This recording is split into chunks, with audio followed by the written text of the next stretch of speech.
Okay, so before I start this, I would like to preface that I skim read. I'm not an amazing reader, and I don't really retain information that well.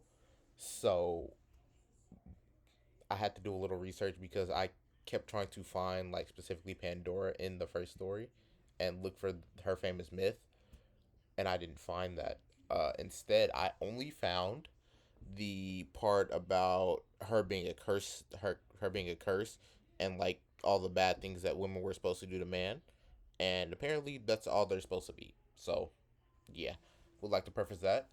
Um, but yeah, let's compare. Um, so first of all, like I just said, there's only the part about women being a curse to men. There's not the famous story about the jar. She was also unnamed in Theogony, and whereas in Workday she was named Pandora. Also, interesting fact that I only learned when I read the introduction by accident. The jar being a box is actually a mistranslation. So that is a myth that was created from translating a myth. Interesting fact. But continuing. Hold some details there. Yeah. So like I said, only in Workday is she given a name. Uh, they were both made out of clay. They were both clay women made by Hephaestus. And yeah, I don't think there's much more that needs to be said. They're both punishments for Prometheus's gifts, and yeah, they're basically the same character. Just one had more details. Okay, the one in Workdays had more details.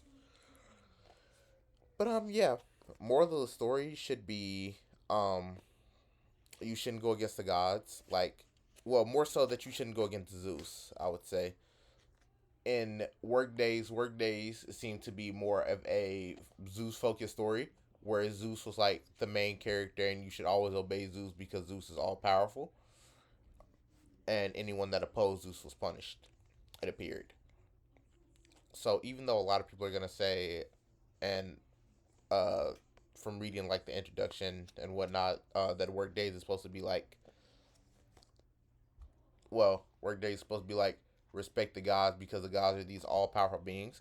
I feel like more so that story was just talking about respect Zeus, whereas Theogony is still more respect the gods, all the gods. But overall, they do have the same message, which is just believe in your higher power or you're going to get hurt. And also, to a lesser extent, curiosity kills the cat because man's curiosity about fire, or like in Pandora's built-in curiosity, is what led the curses to occur. And so, if not for that, basically, like, if you do something you're not supposed to, you're gonna get punished. So, yeah, I feel like the moral of the story is just it's just supposed to be like a religious story. Originally, like Hesiod originally intended it to be a specific religious story, but the broader view is just believe in your gods, really. So, yeah.